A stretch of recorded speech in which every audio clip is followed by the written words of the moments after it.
I returned home early from my business trip hoping to surprise my husband Miguel, but instead I walked into a fully decorated baby shower where my best friend Carmen was 6 months pregnant, and Miguel was proudly hugging her belly while my entire family celebrated their betrayal behind my back. I came back from my business trip earlier than expected. I didn't tell anyone I was returning. I wanted to surprise Miguel. When I arrived on our street, I saw several cars parked in front of our house. The garden was decorated with blue and pink balloons. A banner read, "Welcome, our little miracle." I parked my car a street away and walked over. The door was slightly open. Music and laughter spilled from inside. When I stepped in, I froze in the middle of the living room. Carmen, my best friend, was visibly 6 months pregnant. My mother-in-law, Rosa, was gently stroking her belly, while my mother served drinks. Gifts were stacked on a decorated table. "So, is the nursery ready?" my Aunt Elena asked. "Almost," Carmen replied. "Miguel insisted on painting it himself. He's been working on it every weekend." At that moment, my husband walked in carrying more drinks. He approached Carmen and hugged her from behind, placing his hands on her belly. "We just need to set up the crib. We picked it out together last week." I watched as my mother stiffened upon seeing me. She quickly walked over. "Anna, we weren't expecting you today," she whispered, grabbing my arm. "Let's go outside. We need to talk." I pulled away from her grasp. "Talk about what?" "About how my husband got my best friend pregnant while I was working in another country." By chatter in the room died down. Carmen was the first to notice me. Her face turned pale. Miguel stood frozen, his hands still on her belly. "Anna," he began. "Don't you dare." I cut him off. "How long have you been cheating on me?" "No one answered." My father, standing in a corner, couldn't even look me in the eye. "I can explain," Carmen said, taking a step forward. "We didn't want you to find out like this." "Oh, and how were you planning to tell me? After the baby was born, or when they turned 18? My mother-in-law stepped in. "Anna, please think about the baby. Carmen doesn't need this stress in her condition." "Her condition?" I let out a humorless laugh. "The same condition I was in 2 years ago when I lost my baby. Where was your concern then?" Rosa, the silence that followed was deafening. My mother tried again. "Honey, I know this is difficult." "Difficult for whom?" "For me, who worked nonstop for 9 months while my husband was sleeping with my best friend, or for all of you who had to keep up the charade?" Miguel finally stepped away from Carmen. "Anna, can we talk privately? Don't make a scene." "A scene? No, Miguel, a scene would be telling everyone how you convinced me to take that overseas job, how you said we needed the money to start our family." I turned to Carmen. "Did he tell you that, or did he say he was lonely and abandoned while his cruel wife chased her career?" Carmen started crying. "It wasn't like that. We didn't plan this." "Of course not. I suppose you just tripped and fell pregnant by my husband. These things happen, right?" The guests began shifting uncomfortably. Some grabbed their bags, ready to leave. My father finally spoke up. "Anna, calm down. You're upset." "Upset? No, Dad, I'm perfectly calm. In fact, I'm grateful." My mother frowned. "Confused?" "Grateful, yes, because now I see everyone for who they really are. My husband, the liar; my best friend, the traitor; and my family, the cowards who chose to protect this lie instead of me." I walked over to the gift table and grabbed one at random. "This one's yours, Mom. You bought a nice gift for your son-in-law's mistress's baby." "Anna, please," my mother pleaded. I tore the wrapping paper open. It was a white baby outfit with blue details. "How thoughtful. I hope you kept the receipt." Miguel stepped forward, trying to take the gift from my hands. "Enough, Anna, you're making a fool of yourself." "Making a fool of myself? No, Miguel, you did that all on your own, getting my best friend pregnant while I was paying all the bills." My mother-in-law stood up, outraged. "This is too much. Miguel was just looking for the happiness you couldn't give him. Always busy, always working." "You're right, Rosa. I was too busy working to pay the mortgage on the house where your son was sleeping with my friend." I looked around the room. Every familiar face now looked like that of a stranger. "You know what? You can keep the house, the furniture, the gifts. But Miguel, I suggest you get a good job because you won't have access to my money anymore." "What are you talking about?" he asked, turning pale. "I'm talking about how while I was overseas,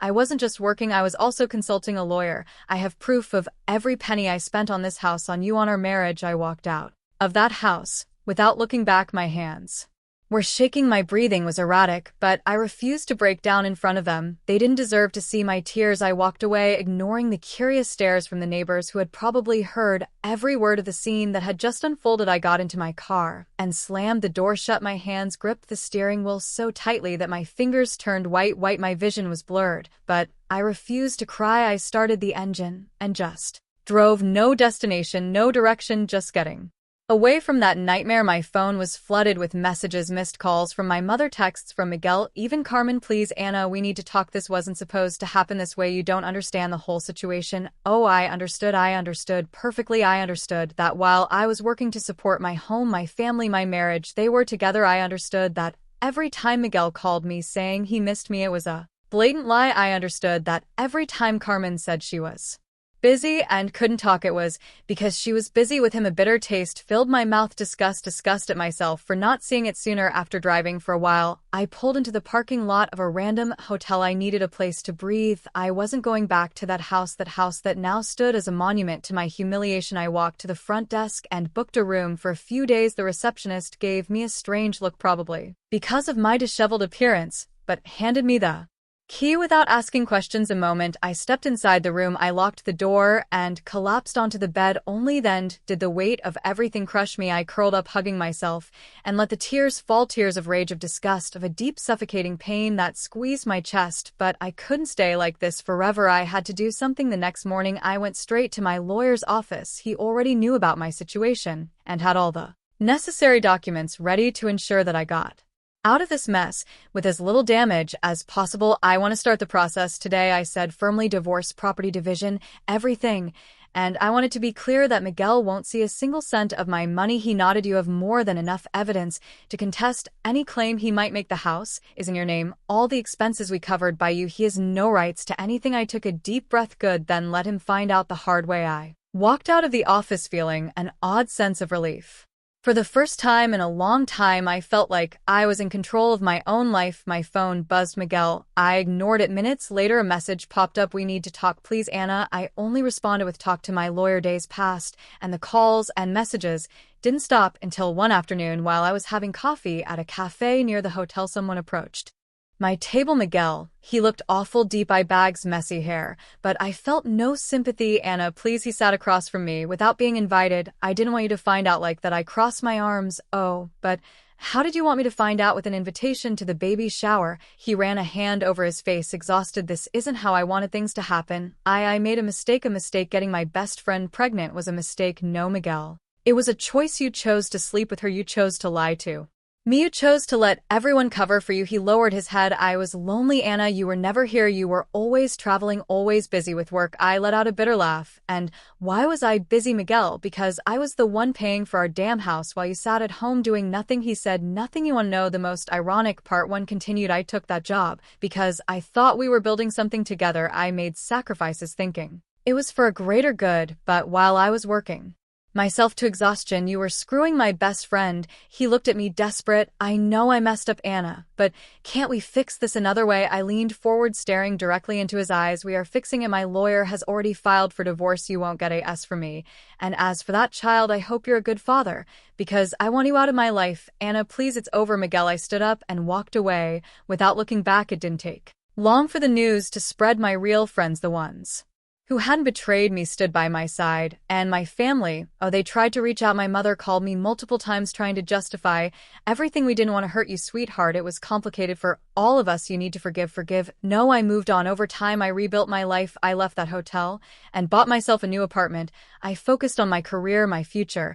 And Miguel, well, he soon realized that life wasn't so easy without the comfort I had provided. A few weeks later, I received another message. Can we talk? I miss you. I laughed, deleted the message without replying, and for the first time in a long time, I felt free when I finally received confirmation that Miguel had been officially served with the divorce papers. I knew his real nightmare was just beginning. He tried to contact me in every way possible. He called me dozens of times a day, sent endless messages, even showed up at places he knew I frequented, but I didn't answer. I didn't give him a chance. I refused to let him manipulate me. One night, as I was returning to my apartment, I found my mother waiting outside. Anna, we need to talk. I rolled my eyes. I already knew exactly what this was about. We have nothing to talk about. Miguel is desperate. You're taking everything from him, she said, outraged, as if I were the villain in this story.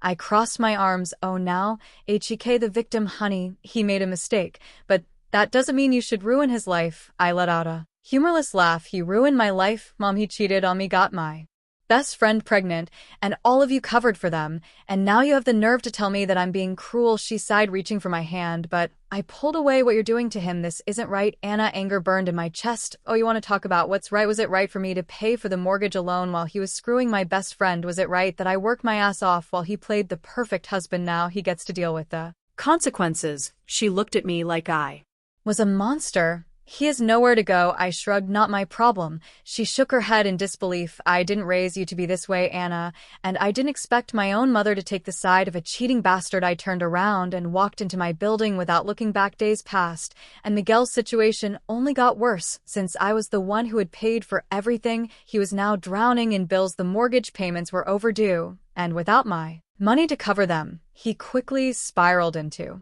financial ruin. Then came the eviction. I knew it was coming when I received confirmation that he had failed to make any payments. I made sure to personally be there to witness the moment he was forced out of my house. When I arrived, the place was in chaos. Boxes were scattered around the front yard. Miguel was arguing with the officer handling the eviction. Carmen stood beside him, clutching her pregnant belly with a panicked expression. Anna, he shouted when he saw me. You can't do this to me. I crossed my arms, feeling a dark sense of satisfaction bloom inside me. I can, and I did. This isn't fair. I lived in this house. No, I paid for this house. You were just a parasite living in it. His face turned red with frustration. Where the hell do you expect me to go? I shrugged. Not my problem. Carmen looked at me as if expecting mercy. Anna, please, please. She actually had the nerve to look me in the eyes and say please. I took a step toward her. Oh, so now you can say my name before. It was just, I hope she never finds out, wasn't it? She lowered her head. It wasn't supposed to be like this, but it is, and now you and Miguel have to deal with it. Miguel ran his hands over his face, looking exhausted. You don't have a heart. I tilted my head funny, because you sure loved that heart when it was paying all your bills. He opened his mouth to argue, but shut it again. The officer approached. Time's up. You need to vacate the property. Now Miguel's expression turned to sheer panic. He looked around, realizing that he was out of options. He grabbed a box and slammed it onto the ground. You just want to see me destroyed, don't you? I leaned in closer, meeting his gaze without a trace of pity. Yes. He clenched his jaw and stormed away, Carmen trailing after him. I stood there watching as he left, broke, homeless and powerless. In the following days, my entire family turned against me. My aunts called me. My mother showed up at my apartment again. Even my father, who usually stayed out of things, tried to intervene. Anna, he's sleeping on your mother-in-law's couch. Don't you think this has gone too far? No, Dad, I don't. Carmen is pregnant. They have nothing. Great. Then Miguel can finally do what he should have done a long time ago, get a job. My mother threw her hands up, exasperated. You're obsessed with revenge, and you're obsessed with protecting a cheater. They couldn't change my mind. And Miguel, oh, Miguel was in ruins. No home, no comfort, no access to the money he had leached off me. For years I heard, through some mutual friends, that he had started taking odd jobs to make ends meet, but it wasn't enough. And then the inevitable happened. Miguel showed up at my apartment. He looked miserable, thinner, with dark circles under his eyes. Anna, please, I have nothing left. I stared at him. I know I need help. I tilted my head, pretending to think like I needed help. When I found out you were cheating on me. He closed his eyes, frustrated. I was an idiot. I know that, but I can't change the past. I crossed my arms. No, but you sure as hell can suffer in the present. His hands clenched into fists as he swallowed his pride. You don't have to be this cruel. Oh, but I do. I learned from the best. And with that, I slammed the door in his face. And for the first time in years, I felt at peace. Miguel was finally experiencing what life was like without me, and me. I was finally free. Time passed, and just as I had predicted, Miguel sank even deeper. No home, no money, no comfort. He had gone from a spoiled, dependent husband to a desperate man hopping from job to job just to keep himself afloat. And me, I moved on. I didn't feel sorry for him. In fact, every time I heard about another disaster in his life, I felt a twisted sense of satisfaction. It was a sweet taste of justice, of knowing that everything he had done to me was coming back to him. And then I heard the best news I had received in months. Carmen filed for divorce. I found out through an acquaintance, one of the few people who still dared to talk to me after everything that had happened. She ran into me at a cafe, hesitated for a moment, then smiled slightly before dropping the bombshell. She left him. I blinked. What? Carmen, she filed for divorce, and she wants alimony. The laugh escaped before I could stop it, a loud, genuine, from the gut laugh. Are you serious? I asked, still laughing. Dead serious. Miguel can't hold a stable job, and she doesn't want to be the one supporting him. Oh, the irony was delicious. Carmen, the woman who had sworn Miguel was her one true love, the one who clung to him like a parasite while I worked to pay for everything, had now done to him exactly what he did to me, left him when he was no longer useful. And she wants alimony? I asked, still grinning. Yeah, she claims he promised to take care of her, and now that she has a baby, she needs financial support. I couldn't stop laughing. Please tell me, does Miguel even have money to pay her? My acquaintance smirked. No, and I lost it. Miguel hadn't just lost everything I had given him now. Even the woman he betrayed me for was financially screwing him over. Karma had come for him, and this time, he had no one left to leech off of. I have to see this. The following week, I made sure to accidentally show up at a place I knew Miguel still frequented, a rundown bar we used to go to, one of the only places he could still afford. He was sitting at the counter, looking like a ghost of his former self, thinner, dark circles under his eyes, his beard unkempt, and of course a cheap beer in his hand. I walked in slowly, taking my time, and sat 2 seats away. He noticed me immediately, his face tightening. "What do you want?" he muttered, his voice rough and tired. "Nothing," I said, picking up my own drink. "Just enjoying the view." He sighed heavily. "Are you happy now?" I took a sip, savoring the moment. "Yes, very," he scoffed, shaking his head. "You think this is funny, Miguel?" "I think this is hilarious. You threw our marriage away for Carmen, and look at you now. She left you. She took whatever little you had left." He ran a hand over his face, clearly exhausted. "You don't understand." "Oh, I understand perfectly. Tell me, how did your great love fall apart so quickly?" He went quiet for a long moment before staring at his empty glass. "She said she couldn't be with someone who had nothing to offer." "Funny, right? That's exactly what you said about me." He shut his eyes, his jaw tightening. "You don't get it, Anna." "Oh, but I do. You were only good enough for her when you were convenient. Now that you can't provide the comfortable life she wanted, she threw you away like garbage." He didn't argue, because he couldn't. I stood up, ready to leave. "You know what's the best part? You deserve every bit of this." And I walked out, leaving Miguel to drown in his own misery. After that day, I cut off everyone connected to my past. I distanced myself from my family, the hypocritical aunts who kept telling me to forgive, my mother who insisted I had gone too far. I owed nothing to any of them. The only person I owed something to was myself, and so I started over. I rebuilt my life from scratch, bought myself a new apartment just for me, sold everything that reminded me of that pathetic chapter of my life, donated some things, burned others. Miguel and Carmen were erased, went out more, met new people, enjoyed life without carrying dead weight on my back. For the first time in years, my life was mine, and while I moved forward, Miguel kept falling apart. Months later, I heard that he had tried to appeal the divorce ruling, claiming that he deserved alimony instead. Of course, the judge laughed in his face and denied everything. I also found out that Carmen kept draining whatever tiny bit of money he had left, and me, I had never felt better. The world was finally how it should be. I was free, and Miguel was getting exactly what he deserved.